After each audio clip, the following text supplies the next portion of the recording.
Hello, everybody, and welcome to another live developer Q&A. My name is Josh Allen, aka Community Manager Lawyer. Community lawyer. Community Manager Lawyer, yes. I'm very, very, very bad at speaking today. Anyway, joining me here today, lead PvP designer Brian Holinka. Thanks so much for coming on. Yeah, thanks for having me, Josh. I'm really excited to talk about all these questions people had and hopefully give them some information. Yeah, we do have lots of questions lined up, so I guess we should just jump right into them. Sounds great. First question comes from Sharin, who asked, will you be making any changes in terms of gearing from PvP? So that's something, obviously, we've gotten a lot of feedback about over Legion, is the sort of way that you actually earn the PvP gear. And I know we have some changes in store for that in 7.2.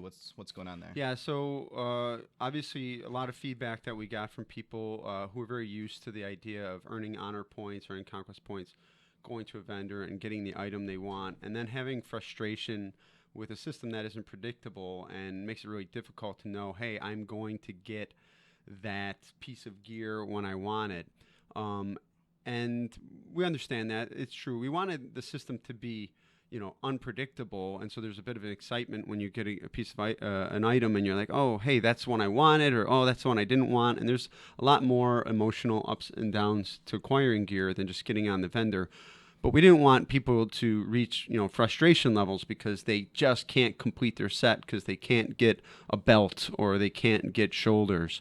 So one change that we've talked about previously is the Obliterum Forge. Players will now be able to take pieces of gear that they get from arenas and rated battlegrounds, take it to an Obliterum Forge. If it's a piece of gear that they don't want, they obliterate it. It turns into, in the case of non-elite gear, turns into something called Echoes of Battle, and in the case of elite gear, it turns into Echoes of Domination. And then you go to a vendor. One is in the Greymane Enclave, and the other is in Windrunner's Sanctuary for the Horde, and you can buy a token, and that token is per slot. So you can buy a shoulder slot, you can buy a waist slot, you can buy a boot slot with those things you get from obliterating your gear. And what's cool about those tokens is, they can Titan Forge, they can War Forge, they can get secondary slots, or tertiary slots, they can get gem slots. And so as, things continue to progress, you can keep buying those tokens and trying to upgrade pieces that are, lower eye level than others. That's cool. So that's one step towards this. The other is we are adding bonus rolls to our rated weekly quests. So right now, if you win 10 2v2 matches in rated arena, you get a piece of gear based on your best rating from the previous week.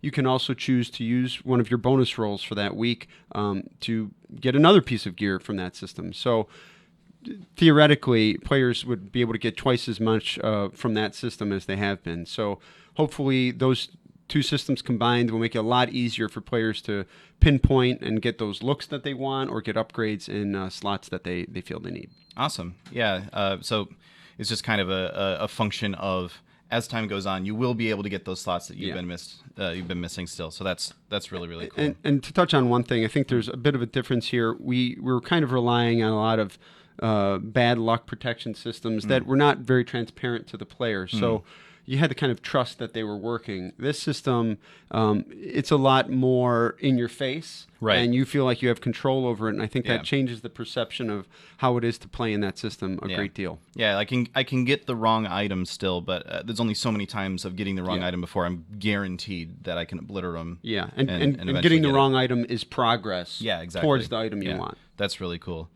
Quick note, sorry guys, we had a little bit of an audio issue right at the start, but hopefully that's all fixed now. So thanks for the heads up on that. Anyway, let's move on to the next question. It comes from Modster S on Twitter, who asked, is there a chance to finally have PvP mounts bind to account and not to one single character one day? It would be great. That would be great. It would be great. So this is a change we've announced for 7.2 as well. We will be doing this for PvP mounts is a very general, broad way to describe things. We have a number of different types of mounts. We have the mounts that come from the Prestige system, mounts that come from the combatant achievements that are the vicious mounts. We also have things like gladiator mounts for end of season rewards. For gladiator mounts, we think that's we're going to keep those characters specific because that for us has always been a legendary item type of thing that you get from PvP. Right. We want to show something special about that character and what they did. So those will remain character specific, but all other mounts, the vicious mounts and the prestigious mounts, those will all be account wide from now on. Nice. So the ones that come from Prestige, the ones that come from the vicious mounts, yeah. Yep. Combatant. Cool. So you use a vicious saddle to purchase it from a vendor. Oh, okay, yeah, those ones. Okay. Those will now be account wide. Cool.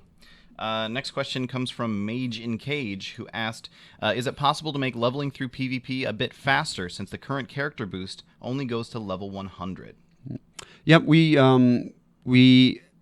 the way when we changed the honor system, this expansion, we kind of had to retune honor and experience. It was a bit too generous at the expansion's launch, so we had to cut it in half.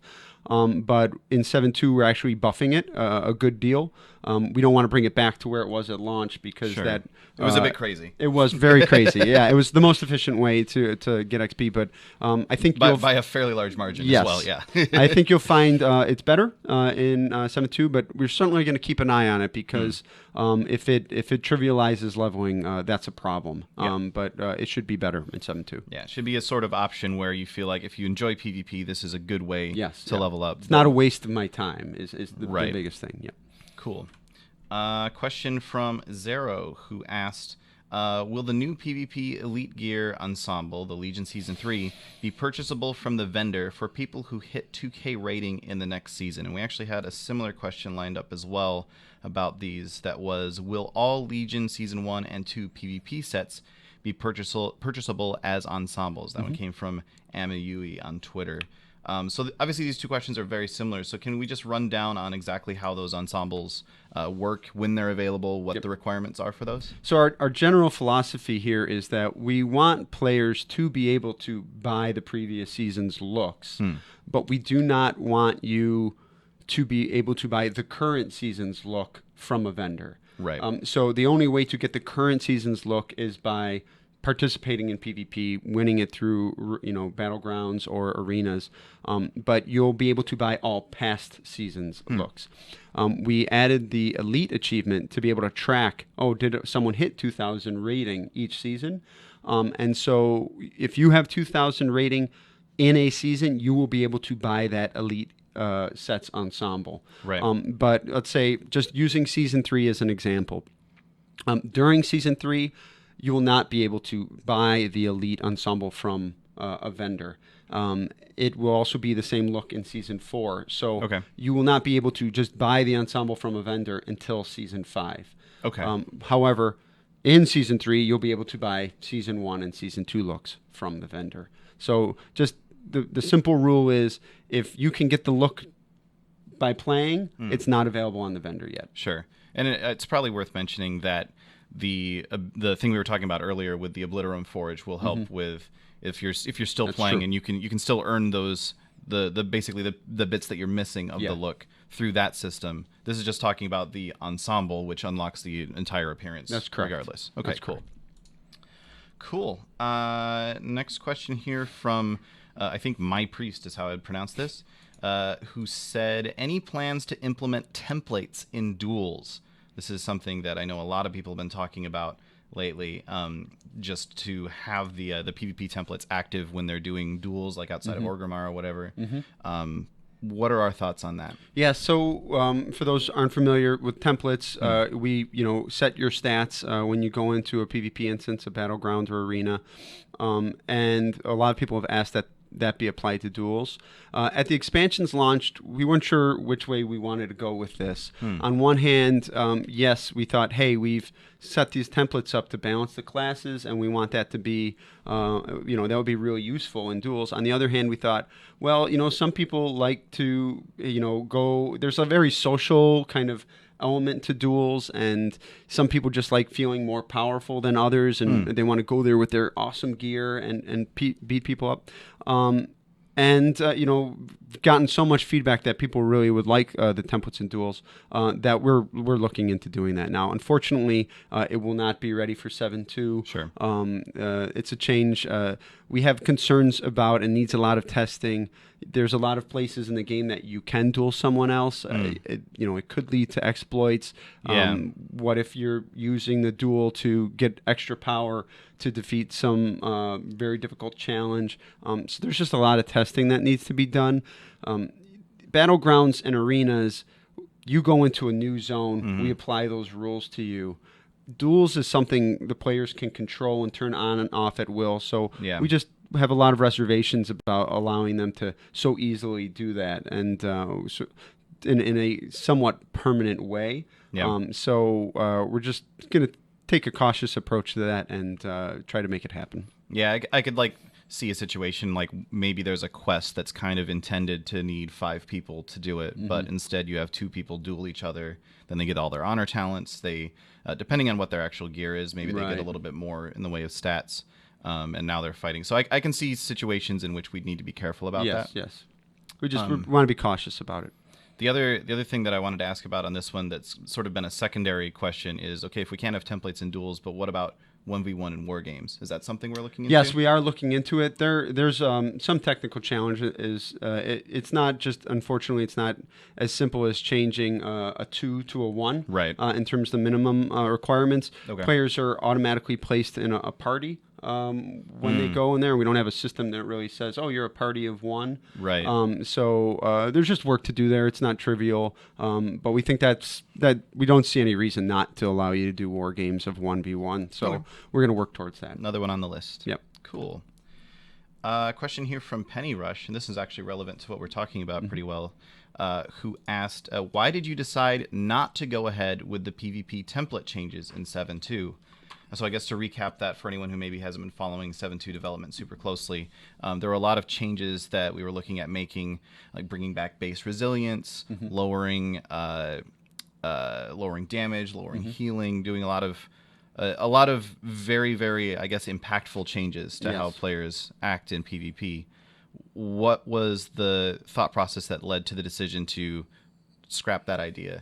So we've made, through the course of the expansion, in order to get kind of the pace of damage and healing to a place that we're happy with the templates in battlegrounds and arenas, we've made a couple of changes. We've increased everybody's stamina by almost 20%. We've reduced their primary stat in strength, agility by 25%. So we've effectively reduced healing and damage a lot in those battleground instances. And we thought, okay, that's a pretty significant change that we've made to get that pacing. In the outside world, those changes, they don't exist. Right. So just the general pacing of damage and healing, against players in PvP in the world is much more significant, a lot burstier.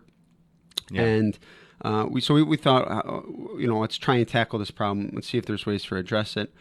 We talked about applying base resilience, again, basically saying we will reduce the damage that players do to each other by a large degree, 40%. And that's fairly straightforward to do. The problem is you can't reduce damage done to players without also reducing healing done to players. Right. And the way we've done that in the past is when 2 players engage in PvP combat, we apply what used to be called battle fatigue or whatnot, which is effectively an aura that turns on your honor talents, reduces crits against you. And the thing that is very feel bad about that is there's a lot of incidental PvP that happens in our game. Just imagine you're a tank and you're tanking a world boss.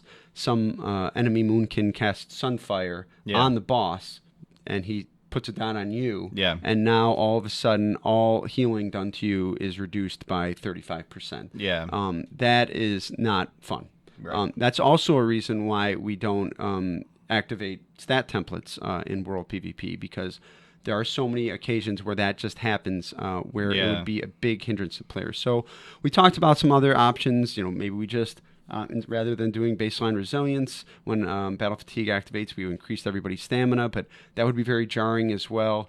And all of a sudden, I have another couple million health or something. And we haven't arrived at a really good solution to that problem. So we're going to take it in a different direction. We're going to look at a lot of the things like legendary set bonuses that cause a lot of extra damage between players, and maybe we shut those things off. Just to try to reduce the amount of damage that comes out against players from those set bonuses and trinkets and whatnot. But it's a tough problem. I think going forward in future expansions, it's something we really have to pay a lot of attention to early on because we come into this problem. But unfortunately, base resilience and healing reductions to the degree that we would need to do, it wouldn't be a good thing for the game. So we're not going to make that change. And there were a lot of extra implications because we then would have to rebalance around that again in instance PvP as well. That's right. So there were a lot of people that were concerned about, okay, you're going to make these changes for world PvP, but please don't break what's already working in the process. Yep. So yeah, it was a very risky change. I yes, have to admit, it was. Yeah. I kind of looked at, I was kind of side-eyeing at it a little bit when I heard that you were planning it. Which was why we tried to do it early on. Yeah. And play it and see it and think about the problems. Yeah. And that allowed us that's to what back the PTR is for. Right. Yeah. Right. Cool. Question here from Super Hot Fire. And this is an incredibly popular question, who asked, can we please get solo queue for RBGs? And obviously, we've seen a lot of requests for solo queue for rated arenas as well. I think it's less of a request for arenas just because skirmishes exist. Sure. And it's still at least relatively similar. Obviously, the people you're facing in skirmishes aren't necessarily the people you'd be facing in rated BG or rated arenas. But for RBGs, the difference between a random battleground and a rated battleground is so...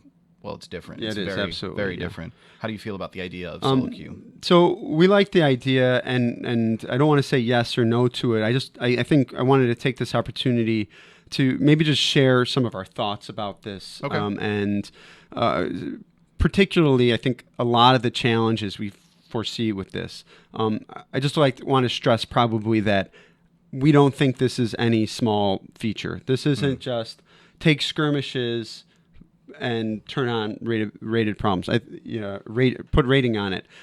There's a lot of issues here.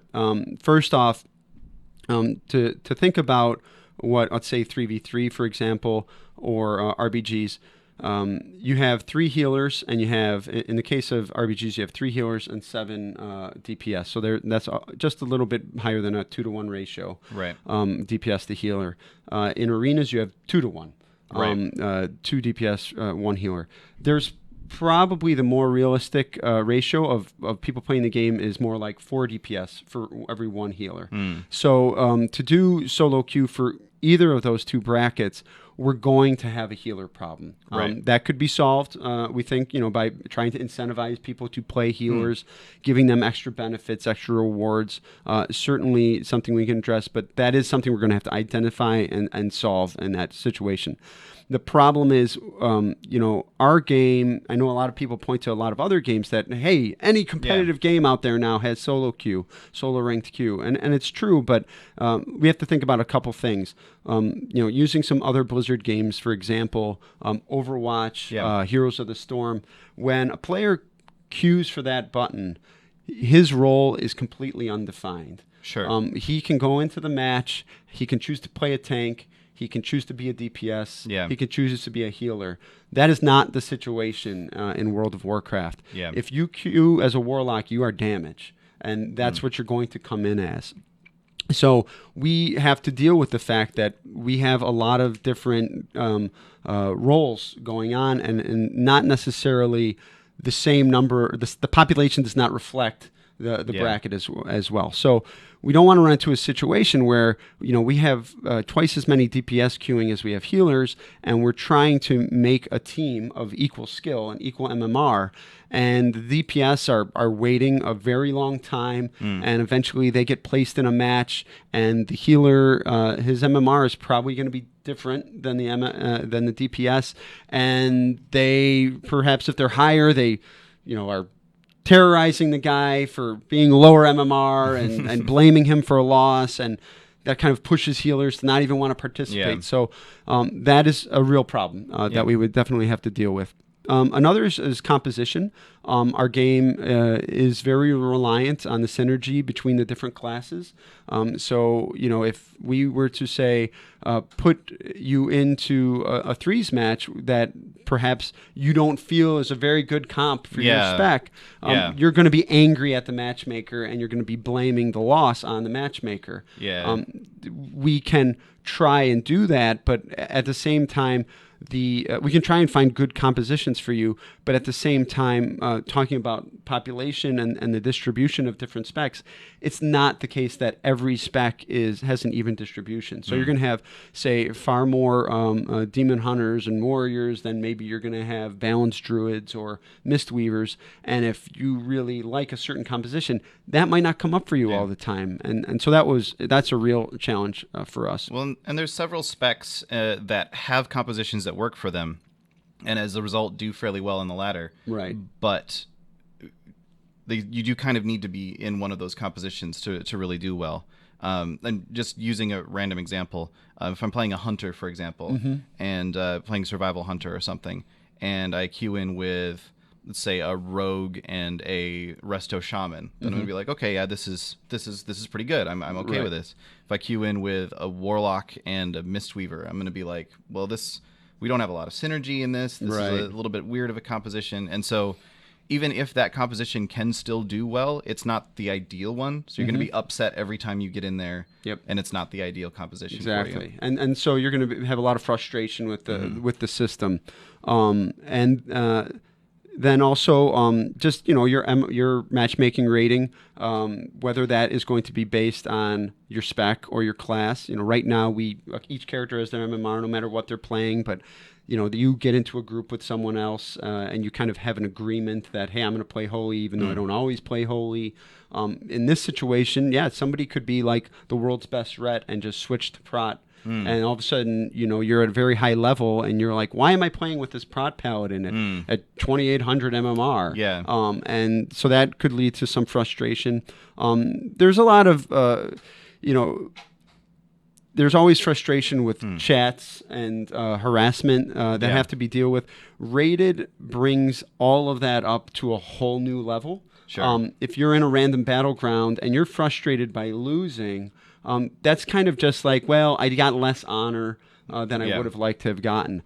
If you're also losing rating, losing persistent progression, that's a big challenge. And so we need to build systems to deal with that. We need to deal with systems so how you report guys who are throwing a match on purpose or don't even show up at all or whatnot. So there's a lot of work to be done there. If you look at all these solo queue systems, they always have the challenge of do you put solo players up against pre-made players? Right. That's a very frustrating thing. You don't want, a lot of players don't want that to happen. So how do we address that problem? Do we, just say that our current bracket is everybody can just solo queue for that, and so sometimes solos go up against threes, or we say no, only threes can only ever go against threes, and solos can only ever go against solos. It's not like it's an unsolvable problem, but it's certainly things we would need to address, and there's a good amount of work there.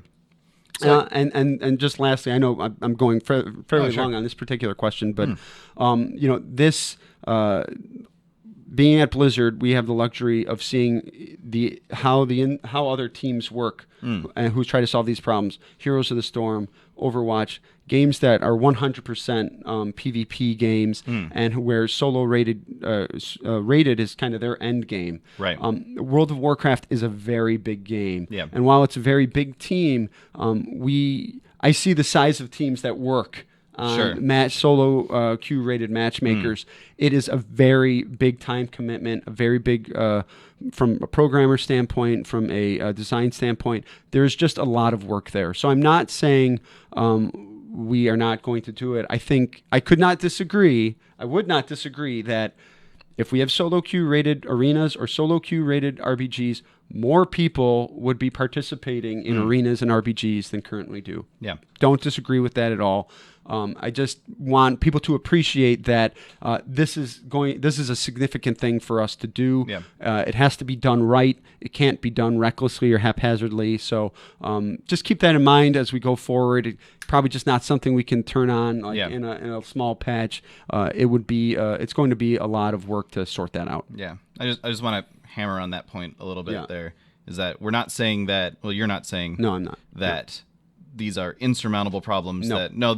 We're not doing it because these issues and we don't feel like dealing with it. Like we can. There are ways that we can solve all these problems. It's just a matter of making sure that we do it right, making sure that all that effort is worth it in the case of like another theoretical thing that we could be doing for PvP in some other way.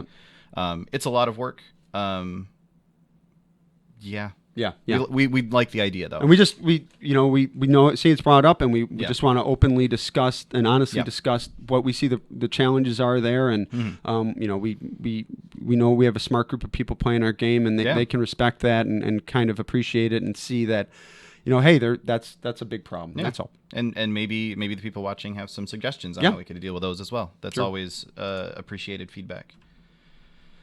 Let's move on. Next question comes from Griever. Actually, this kind of relates, so we'll go ahead and go through this question from Griever, who asked, finding partners is currently one of the biggest barriers of entry to rated PvP. Is anything planned to address that? So obviously, if we were able to come up with a satisfactory solo queue system, that would help this a lot. Is there anything else that we could do? I think we need to perhaps, I'd love to hear more feedback about people's experiences in the group finder, what is going well for them or what's not going well for them. I think there's a lot of value in a group finder-like solution to this problem, because what is nice about a solo queue is that you can just press a button and play. What's bad about it is you just press a button and you're given players, and so they're very disposable to you, and so the way you treat them is as if I don't need you, I can just press this button and get 2 more people. Right. The group finder, it takes effort to put a group together. You get more, you can get more significant bonds being with these people because it took time to get the group together. They don't want to just kick you. You don't want to just be kicked. People kind of act on their best behavior as a result. And so I'd love to know what we can do to make that system work better for you and the challenges that you're having with it. And I do think it's worth noting that there should always be some level of a barrier to entry to rated PvP, because it is a very serious, very sort of hardcore play style. Yep. And people who accidentally stumble across it and do it, like, they'll do it once, they'll annoy the people that they were grouping with, and then they'll leave. And so now we have one person who's upset because they got into the content that they shouldn't have been doing in the first place, and 2 other people who are upset and inconvenienced because they just wasted 30 minutes of their time. Yep. So I think I don't, obviously I agree that the current barrier to entry is maybe a little bit higher than it needs to be, but I do think that the end goal of there's no barrier to entry whatsoever wouldn't be a great one. Yeah. Moving on, question here from I think, did you name this character just so that I would have to pronounce it? Because if so, well done. Question comes from There's no vowels. There's literally no vowels in this. FLDSMDFR. There we go. Who asked, can we get a page on the official WoW site or even a forum post somewhere that lists the current state of each spec's PvP stat template and ability modifiers? So I can actually talk to this one a little bit from the community side of things. It's something we've actually been talking about a lot, is trying to find better ways to get that information out to you guys. We had a forum post, I think, during beta that we were keeping some of that stuff together with. The problem is, as additional changes roll in, keeping that accurate actually becomes a significant amount of time that, again, could be spent on other things like responding to concerns on the forums and so on. And B, it's just kind of difficult information to really get across concisely in that sense. But I know we're talking about it a lot. Do you have any thoughts on this? I mean, so 2 things, I guess, are one, spell tooltips, they do change when you go into a rated environment to reflect the damage that they actually do in PvP. And your character sheet does change to reflect the proper amount of value that you actually have. Sure. We've moved a lot of that information from a data standpoint. We moved it from the server side to the clients, so that anyone who wants to improve the presentation on that for a specific group of people could do that via an add-on, or if fan sites wanted to collect that information and present that, they would be able to do that too. It's just a challenge in game to say, hey, every demon hunter that ever goes into a battleground, here's a place where you can see that your primary stat is reduced by 30%, and have that in any way feel good for players. And that is just a general thing. It's also a complicated system where, the way our itemization works in the game, casters actually have a lot more primary stat on their weapons than a melee character who gets a lot of power from the weapon damage that it does. So casters just have more, they have a higher multiplier on their primary stats than other classes. So it can be a little confusing on why is this number that way. So presenting it in the game can be just more confusing than, quite honestly, than it's worth. Whereas I think a lot of people just, go out, play as they normally would play, and feel like they're powerful or whatnot. Obviously, the more hardcore audience would very much appreciate that information. Absolutely. It's just finding a way to do that doesn't confuse the people who don't do things like watch these Q&As. Correct. Is important. It's also, like you were saying, it is a pretty complicated system. There's lots of weird extra like as we were going through trying to figure out how to put this into a forum post, we were having several very interesting discussions about that, because it's like, okay, so the templates are an amount of stats, but that amount of stats is added to your base stats that you get just for being a level 110 character. Right. But it doesn't necessarily directly affect those base stats. And then there's modifiers on top of those stats. And this is all just at 110, doesn't even take into account below level cap sort of thing. It gets really complicated in a hurry, and finding a way to express that isn't confusing in some other aspect of the game is difficult. Again, not insurmountable. It's something that we're still talking about and something that we very much want to do. But that's the current status update on that particular project. Next question. This one comes from Vitor Montavani, I think is how he pronounces his last name, who, by the way, is actually one of our shoutcasters for the Copa America. Yeah. Great.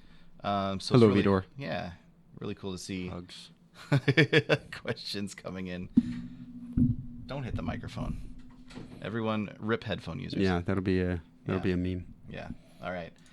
Question here from Vitor said, would it be possible to show the title reward range on the official website?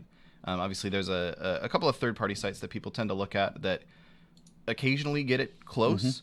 But what about something that's actually official on the website, says this is the current range for title rewards? Yep. Yeah, we've been talking a lot about this recently. This the end of season title system is nearly as old as WoW, right? And there are certainly reasons things were done or not done, and you have to kind of like, hey, 10 years later, why did we make that decision? And kind of reinvestigate it.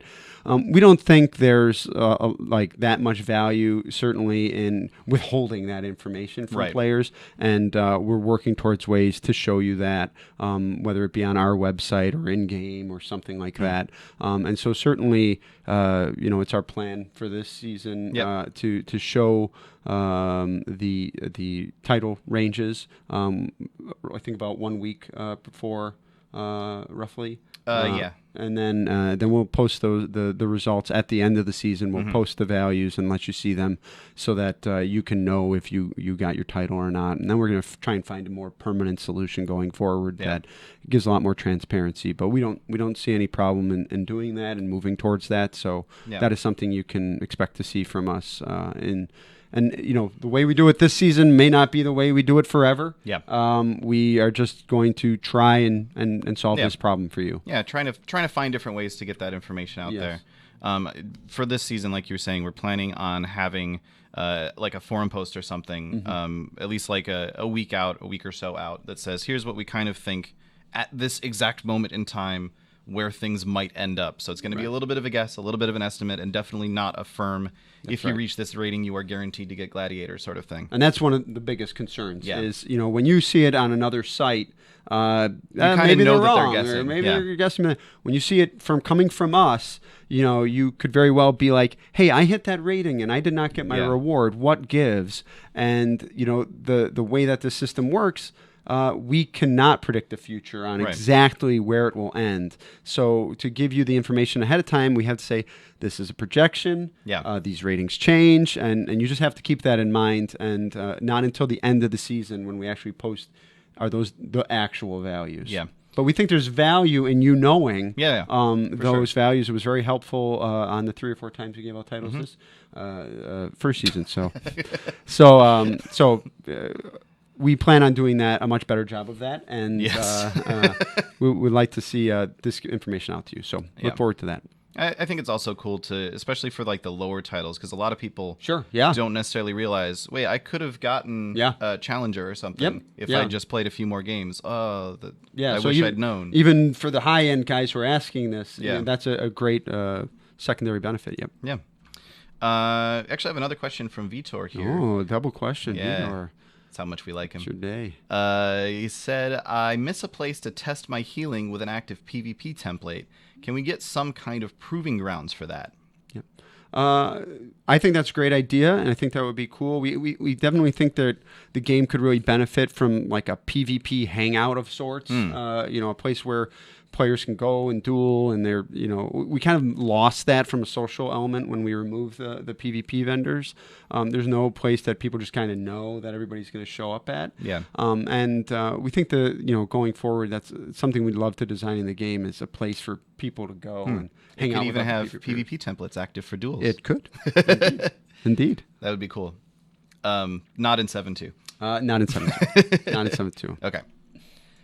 But yes, good idea. I don't even know if that would happen this expansion, to be quite honest. Yeah, but still something that sounds like a good idea, and we'll look into in the future. Question here from Sneaky Rhino 1, who asked, "Are you looking to address the 4 to 5 Shadow Priest or Moonkin stacking in rated battlegrounds? Currently, a lot of classes and specs are left out. Thanks." Well, thank you, Sneaky Rhino 1, for this question. Class stacking, especially, I know Shadow Priest and Moonkin in RBGs, basically the at least a couple of the heavy dot classes are really, really considered to be very, very strong right now, to the point that you just kind of want as many as you can get. How are we feeling about that? So first, I saw like when we kind of addressed some of these questions earlier in the community, people say, "Oh, I thought you were you only balance the game for 3v3 or whatnot." We do focus a lot of our balance time on 3v3 arenas, but RBGs is also a part of the game. It's part of the game that is very fun, and even myself included, one of my favorite forms of PvP.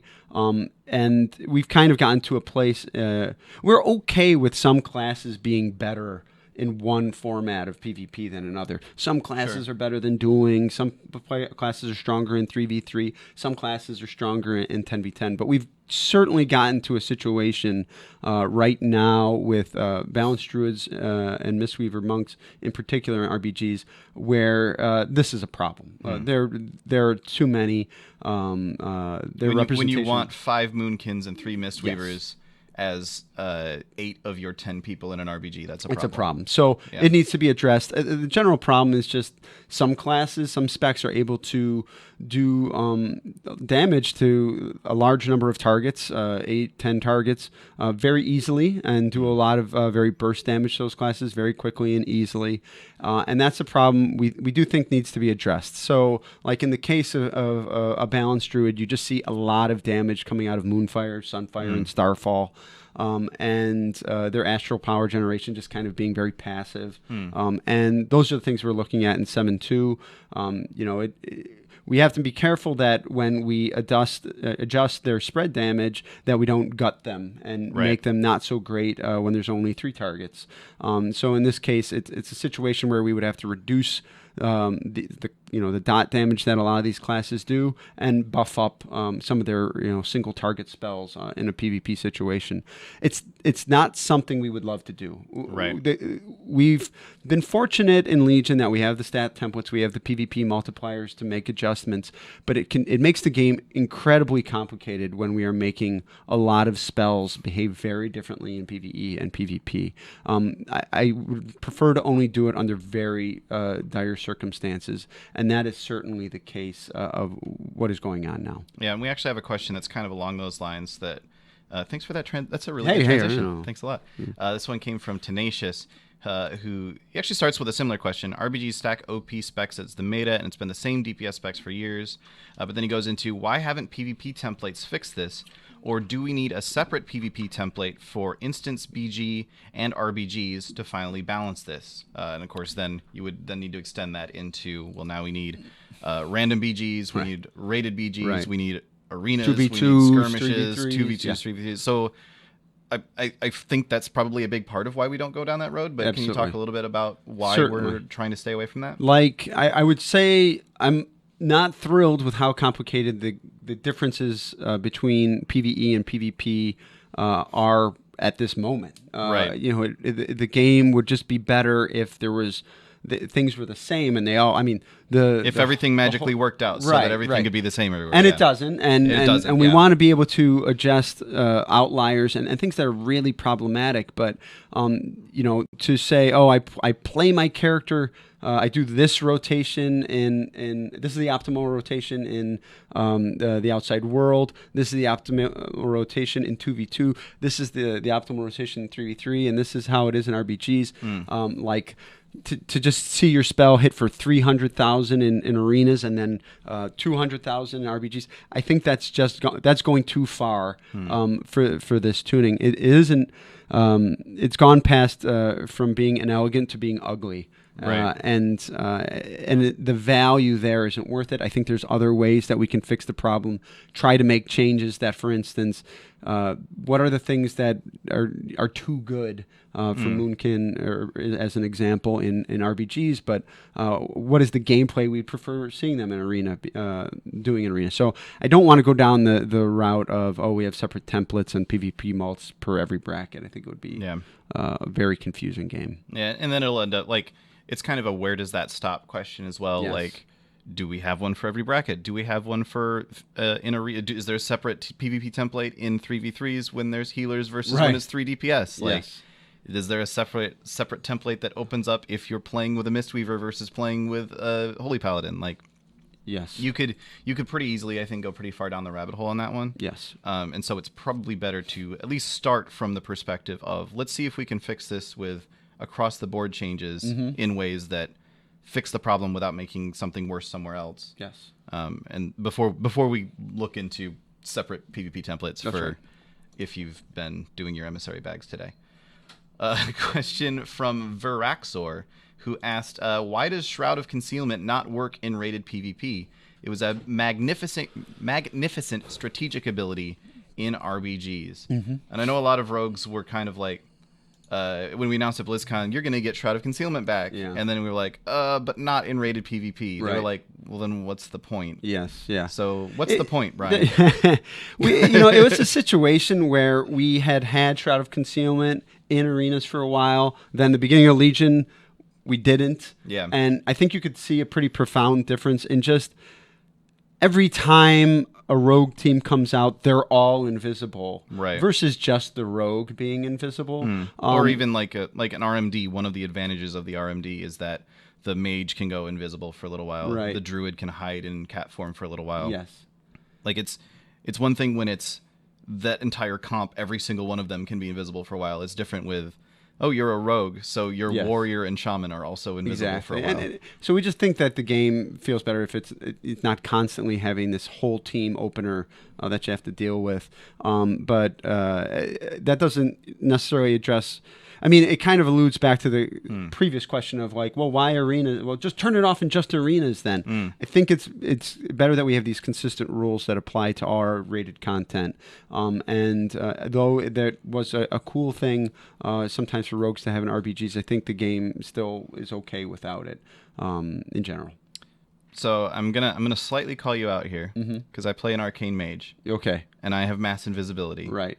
Why is mass invisibility okay, but Shroud of Concealment isn't? I think it's just a little bit about how those two classes are different. You know, like we're talking Okay. about every rogue versus arcane mages. Okay. I guess we're kind of a rare breed. That's true. Yes, and it's nice to be a powerful thing for those arcane mages to do rather than, and the other thing is there's a lot of things that a rogue can do while stealth Sure. that necessarily arcane mages can't do while invis. So. Okay. Well, all right. I'll just take my greater invis and I guess be happy with that. Moving on. Next question from SS761107 on Twitter. Who asked, could you buff tanks and their PvP talents in PvP except Guardian Druid? Let them join RBGs as well as Guardian Druid, please. So tanks in PvP, it's actually really interesting. Every time the topic of tanks in PvP comes up, there's a bunch of people say, yes, we need more tanks in PvP. And a bunch of people say, no, please don't put tanks in PvP. It's very...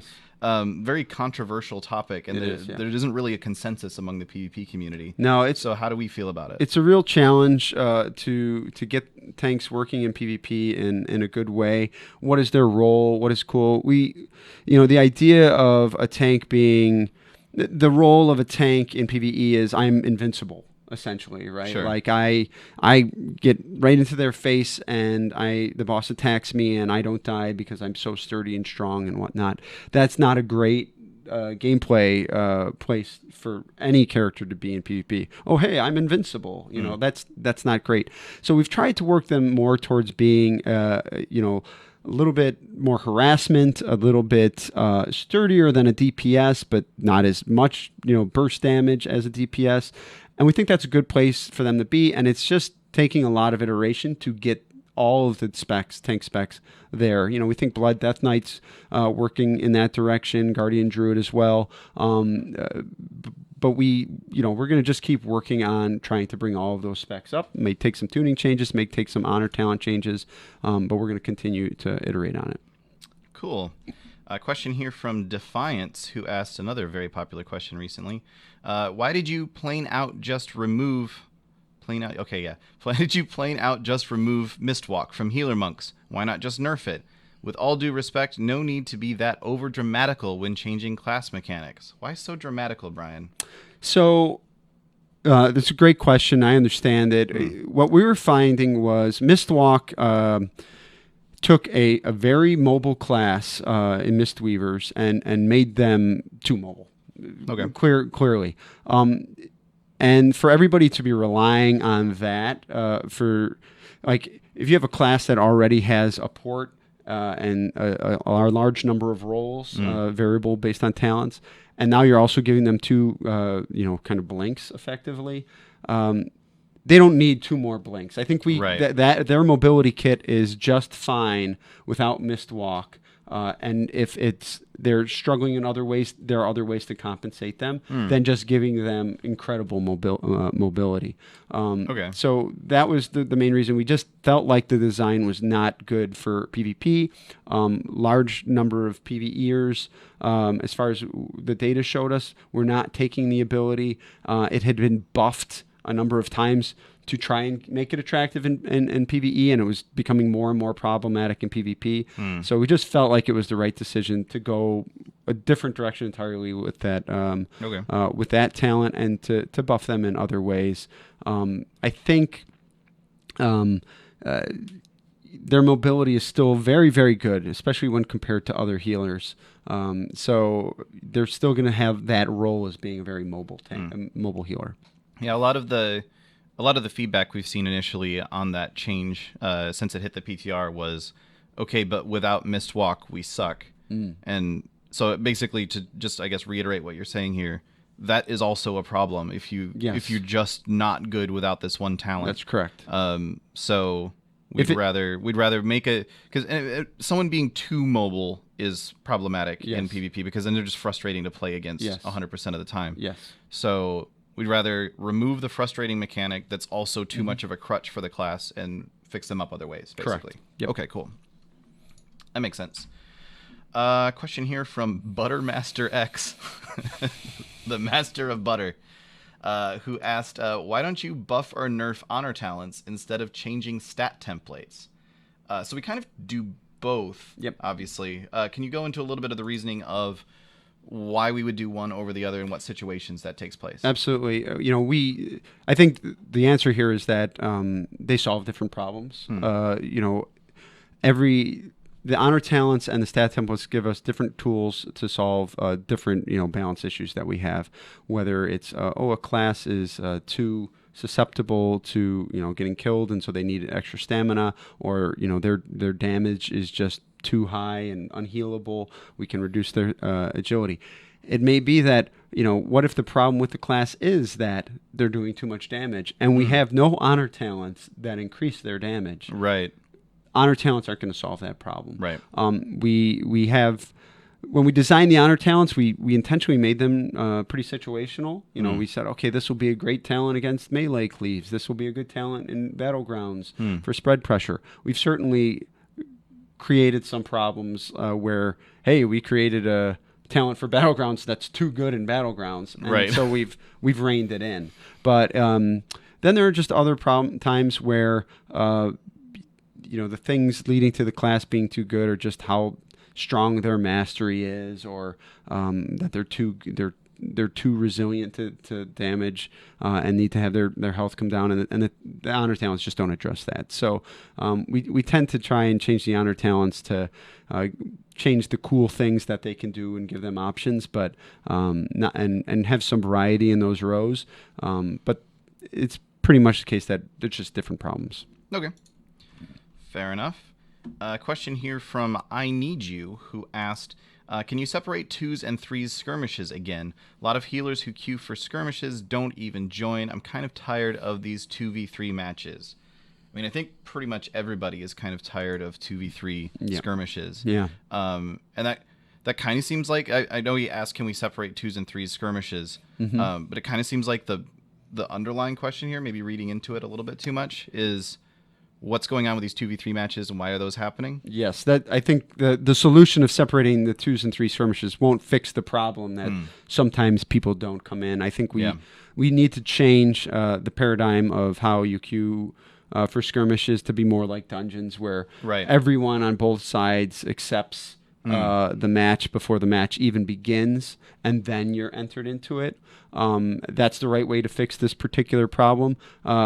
I'm happy with the way that the one button for skirmishes has worked out. It allows people to, get into matches quickly because DPS aren't waiting on healers. Yeah. The 3s matches are, always have a healer, and so that's a good experience rather than it being the bad experience of the healer in 2s or triple DPS and all the time. So very happy with that decision. Not going to separate them again. Need to solve the people who don't accept the queue in a different way. Yeah, I think just expanding on that a little bit with something you were talking about earlier, how there's something like 4 DPS to every 1 healer that's queuing for stuff. That obviously doesn't fit well into a normal queue structure. Right. And we also, when we had them separated, we saw a lot of complaints from, oh, God, I queued into a 2s match because I just wanted a real quick thing, but now there's a healer on my team and there's a healer on their team, and this is going to take forever because we're uncoordinated. We're not going to be able to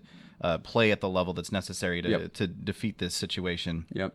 So I definitely prefer skirmishes this way myself because, again, when I'm doing skirmishes, it's because I just want to jump into one do some quick arenas. Yeah. It's not because I'm looking for like the most competition that I'm going to have. Yep, so definitely. I think that makes a lot of sense.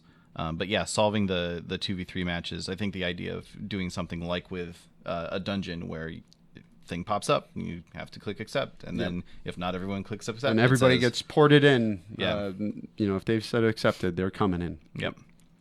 Question here from Jalen, another one that a lot of people have been asking about, said, is World Defense ever going to make a return? There's a thread with a lot of players asking for it to make a return. We've talked a little bit about World Defense so far, but can you give us a sort of holistic update on what's going on there. Yeah, so for people not familiar with World Defense, it's a channel where you'll get updates that, hey, someone is attacking, a continent away or whatnot. Right. And it's very popular. Stormwind is under attack. Right, and it's very popular in a lot of our RP, PvP realms.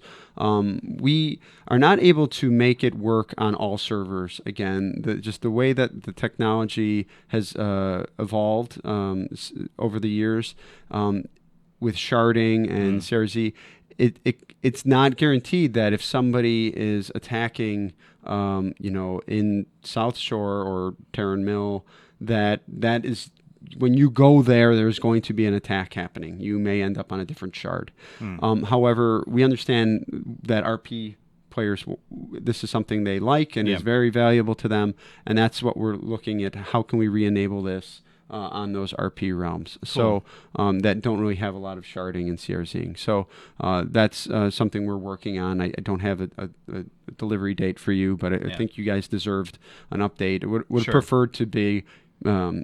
It's on. And that's kind of what we were waiting on. But since we don't have that update yet, we'll just say that is still on our radar, or something we want to do for you, and understand the value that it brought to the game for you. Yeah, and I think a lot of people tend to look at this, especially in this situation, they look at it and say, well, then why not just remove CRZ and sharding? And the reality is that the benefits of those two things, they may not be immediately apparent, but you think back to when Legion launched, and it was literally the smoothest expansion launch that has ever existed anywhere, that just a quest popped up in Dalaran, and everyone was just off and on their way. A huge part of why that was even possible is the sharding tech that allows you to have 50,000 people in the same exact location, but they're not actually all at the same time on the same quote-unquote server in that sense. So that's a really important thing. But for RP realms, because of the necessity, especially for roleplay, of having, I'm in Stormwind, I should be in the same Stormwind as everyone else who is also in Stormwind. We've been moving away from those technologies as much as possible. So I guess as a side note to that, if you want to be on a realm that doesn't have those, maybe check out an RP realm. Maybe you'll find out you're into RP while you're at it. We see you, Emerald Dream. We see you. Question here from Thunderkin, who asked, any plans for more consistent drop rates of Marks of Honor from instance PvP, or some alternate but more reliable way to earn them? Certainly hear the feedback that people feel like they're not getting enough of them. Also hearing feedback, some people say they're drowning in them and have nothing to spend them on. So could they send them my way? I could use some. In both cases, I think we need to look at the drop rate of them in Battlegrounds. And we've added them to World Quests. There's ways for you to get them there. Ashran, the quest. Yes, Holinka's plugging Ashran again. Ashran's quest. It's your favorite place. Allows you to get one very reliably. So if you're very, and Ashran, quite honestly, has always been a place that has appealed to people who like if skirmishes are too hardcore. Yeah, exactly. So that's a place you could go, and I think we also put them on the weekly battleground events and weekly skirmish events. So they're there for you. We're also adding a lot of the consumable items that drop in Battleground, like strong boxes. A lot of our feasts and potions that are usable in Battlegrounds will be purchasable with Marks of Honor for people who have too many. I think those feasts are a great thing because, you buy this feast, you put it out, everybody loves you in your Battleground, and that's a really cool idea. So there'll be some more options for you guys there. Okay. Cool. And I have noticed a lot more of them popping up on especially the Warden Tower World Quest. Yeah, Warden Towers for sure. Cool. Question here from Kanye Best. Ooh. Yeah.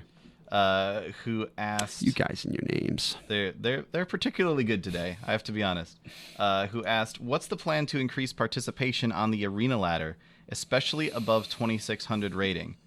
So this one, I'm glad that we got to this question, because I know you've been watching arena participation, and I've seen some of the numbers for arena participation, and it's actually pretty good. It is, yeah.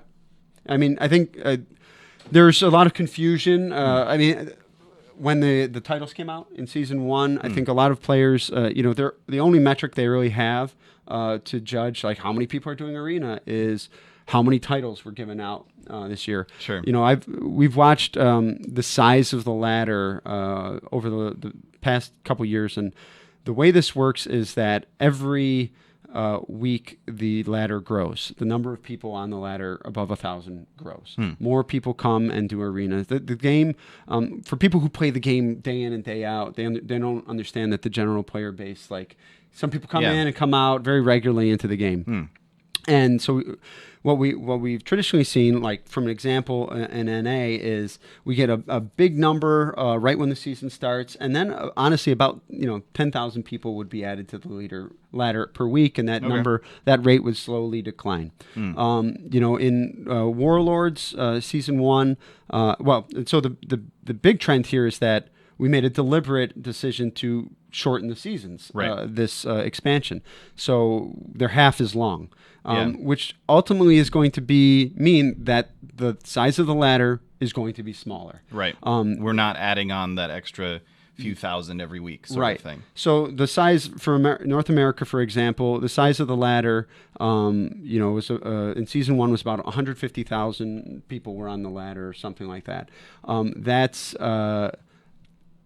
better at 12 weeks in than any Warlord season was 12 weeks in. Awesome.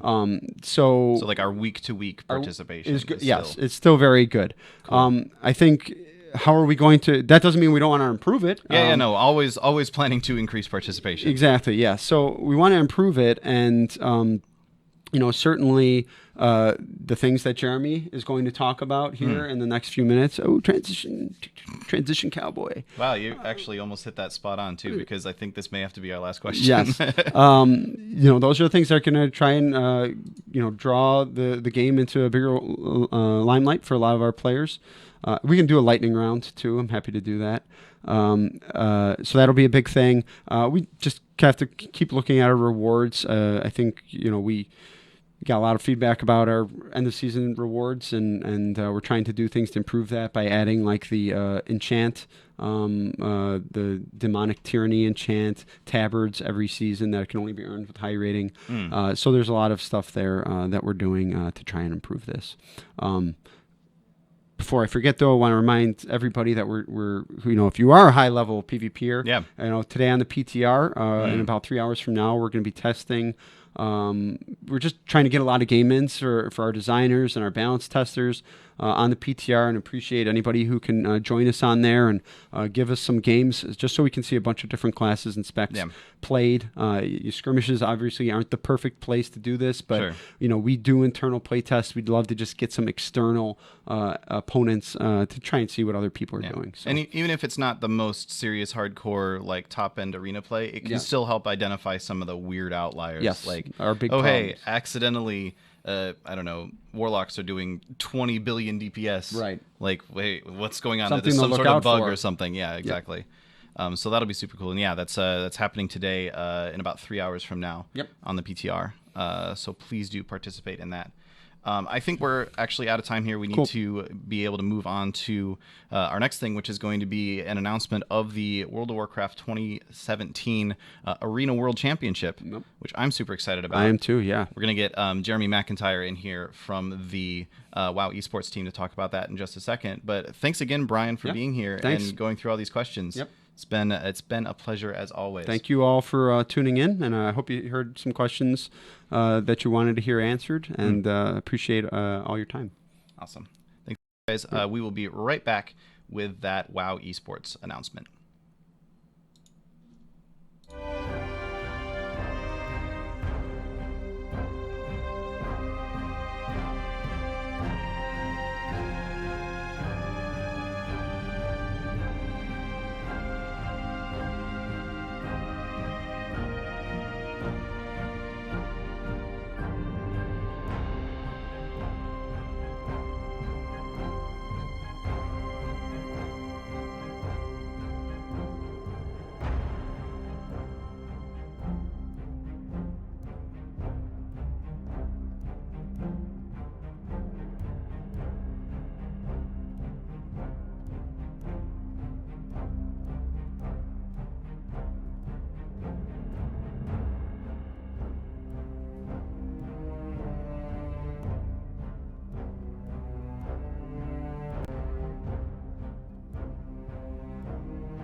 Hello, everybody. Welcome back. I am joined not once again. We got rid of Brian.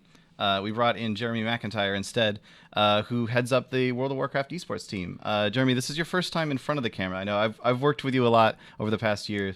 I'm usually the one in front of the camera up there flopping around, and you're behind the camera saying, the table's kind of turned. Please stop flopping around so much. It's weird. Could you give us a quick introduction of absolutely. who the heck you are? Yeah, for those that don't know me, I've actually been at Blizzard for quite a few years, and for the majority of my tenure here, I've actually supported World of Warcraft in one capacity or another.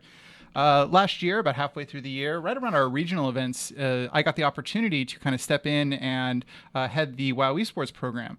And so now I work with, you and Brian, of course, as well as other people like Clutter and D-Machine, and we kind of designed the esports program for World of Warcraft, and that's pretty much what we're here to talk about today. Yes, indeed. So let's start with a quick recap of 2016 and how things went last year, because we had, in my opinion, one of the, if not the most epic finals at BlizzCon last year that I've ever seen. It was absolutely crazy. It was really good. Yeah, I think the entire year was actually a really, really awesome year for WoW Esports. We saw the European Cups actually get broadcast for the first time, which I think really, really added to the narrative and the story that we were able to tell. I think that really, really helped. And I think that really led into a really, really magical moment that we had at our global finals at BlizzCon last year. Yeah. That was, I think, for everyone that was lucky enough to see it on stream or even super lucky to be there in person, to feel that energy and to see that crowd was... It still is like one of those chills moments. Like, absolutely. It was so it kind of like built into that. In fact, I think we have something here to share about that moment that hasn't actually been out yet. So. Yeah, we've got a little video recap here. That's going to actually go over those last moments of the 2016 Arena World Championship. Let's take a look.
No audio. Okay, apparently there's no audio on this video, which is very strange. So sorry about that, guys. Yeah, we'll go ahead and repost it on YouTube and get it out to you guys. Yeah, we'll get that video out in a way where you can actually hear it. Sorry about that. Actually have no idea why or how that would occur. So we'll have to debug that a little bit after this. It wouldn't be a stream from this room if we didn't have some sort of technical difficulty. Makes sense. Par for the course. Yeah. At least we're getting it out. Yeah, exactly. We're working out the kinks before we even get into the announcement. So there we go. So obviously, what we were trying to express in that video was that sort of epic moment right at the end of the finals where it was so close. It was literally went to Game 7. We had Botar at like 2 health. Yeah, like 2 or 3% health, with no cooldowns, just hugging that pillar like it's his strand of life. Yeah, it was absolutely epic. I really wish you guys could have heard the audio on that video and been right there with us, but alas, sometimes things just don't work out that way. Thanks a lot, technology.